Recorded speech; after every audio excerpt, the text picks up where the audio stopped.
मित्रांनो, मृत्यूनंतर नक्की काय होतं? हा प्रश्न आपल्या सर्वांनाच पडतो. पण तुम्हाला माहीत आहे का?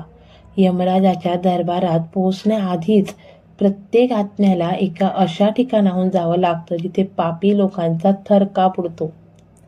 गरुड पुराणानुसार यमलोकाच्या महाद्वारासमोर एक भयानक नदी वाहत असते, जिचं नाव आहे वैतरणी.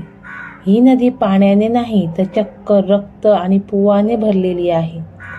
आजच्या व्हिडिओमध्ये आपण पाहणार आहोत या नदीचं भयानक सत्य आणि तिथला अंगावर काटा आणणारा प्रवास. व्हिडिओ शेवटपर्यंत नक्की पहा, कारण मी तुम्हाला ही नदी पार करण्याचा एक सोपा मार्ग सांगणार आहे. गरुड पुराणानुसार या नदीचं वर्णन अतिशय भयानक केलं आहे. ही नदी 100 योजना म्हणजेच साधारण 800 मैल रुंद आहे. या नदीत पाणी नसतं तर मृत प्राण्यांचे अवशेष, मांस, रक्त आणि हाडांचा प्रवाह असतो.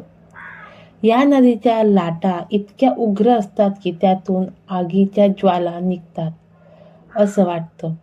एवढंच नाही तर या नदीत 11 सुसरी, शार्क मासे आणि मांसभक्षक पक्षी असतात, जे पापी जीवांना टोचून टोचून खातात.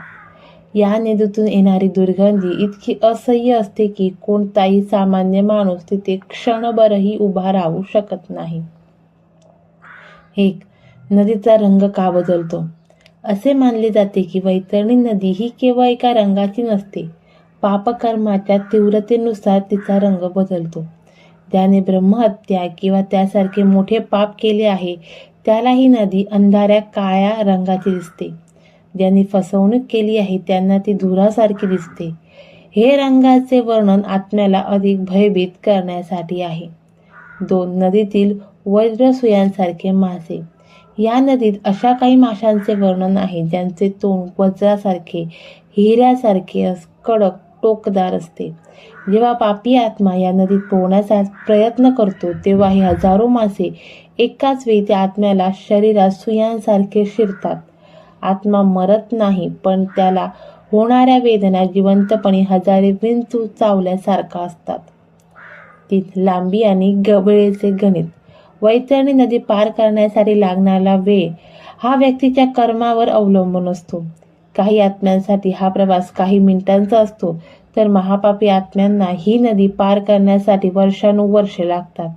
या काळात त्यांना सतत भूक आणि तहान लागते, पण प्यायला फक्त तेच दूषित रक्त मिळते. 4, नदीच्या काठावरील शाल्मिक वृक्ष. वैतरणी नदीच्या तीरावर शाल्मली काटेरी सावर नावाचे वृक्ष आहे. या झाडांना लोखंडासारखे कडक आणि मोठे काटे असतात. यमदूत पापी लोकांना या झाडांना बांधून ठेवतात आणि त्यांना मारतात. हे वर्णन आत्म्याला त्याच्या शरीराच्या मोहातून मुक्त करण्यासाठी दिले आहे असे मानले जाते. 5, केवळ मानवासाठीच का? एक विशिष्ट माहिती अशी की वैतरणी नदीचा त्रास फक्त मानवी योनीतून कर्मामुळे होतो. प्राणी किंवा पक्षी यांना ही नदी ओलांडावी लागत नाही, कारण त्यांना विवेक नसतो. मानवाला बुद्धी आणि विवेक दिलेला असल्यामुळे त्याने केलेल्या चुकांचा हिशोब या नदीत घेतला जातो. मित्रांनो, वैतरणी नदीच्या काठावर पोहोचल्यावर खरा खेळ सुरू होतो, तो तुमच्या कर्माचा. गरुड पुराण सांगतं की तिथे 2 प्रकारचे अनुभव येतात जे पूर्णपणे विरुद्ध असतात. 1, पापी जीवांचा थरकाप. ज्यांनी आयुष्यभर केवळ स्वार्थाचा विचार केला, गरिबांना छळलं, खोटेपणा केला आणि मुक्या प्राण्यांची हत्या केली, त्यांच्यासाठी ही नदी म्हणजे साक्षात नरक आहे. नदीचे स्वरूप काय असते?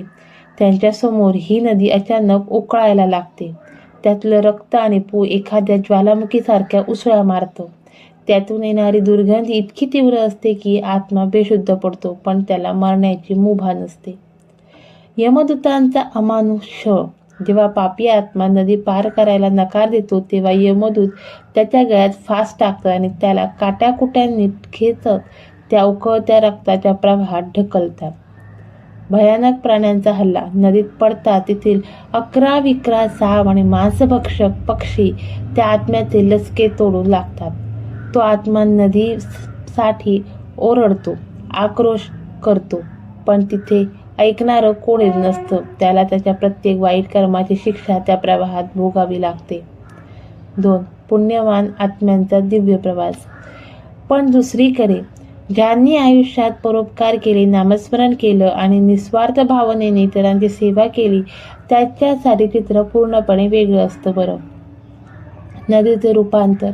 जसा एखादा पुण्यवान आत्मा नदीजवळ येतो तसं ते भयानक रूप गायब होतं. ती रक्ताची नदी अचानक गंगा मातेसारखी शीतल, निर्मळ आणि सुगंधी पाण्याने भरलेली दिसू लागते. दैवी सहाय्य. तिथे कोणताही आरडाओरडा नसतो, तर एक प्रकारची शांतता असते. त्या आत्म्याला घेण्यासाठी यमदूत नव्हे तर साक्षात देवाचे दूत येतात. सुखद प्रवास. ज्यांनी गायीची सेवा केली आहे किंवा गोदान केलं आहे त्यांच्यासाठी तीच गाय तिथे उभी असते. तो आत्मा त्या गायीची शेपटी पकडतो आणि अगदी हसत खेळत कोणत्याही त्रासाशिवाय ती नदी पार करतो. त्यांना तो प्रवास एखाद्या सहलीसारखा वाटतो, कारण त्यांच्या पुण्याचे गाठोडे त्यांच्या पाठीशी असते. थोडक्यात सांगायचं तर वैतरणी नदी ही दुसरं तिसरं काही नसून आपल्या कर्माचा आरसा आहे. आपण जिवंतपणे जे इतरांना देतो, मग ते दुःख असो की आनंद, तेच या नदीच्या रूपात आपल्याला परत मिळतं.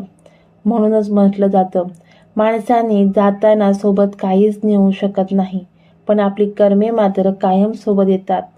विज्ञानाच्या भाषेत सांगायचं तर वैतरणी म्हणजे आपल्या अंतर्मनातील पश्चाताप आहे.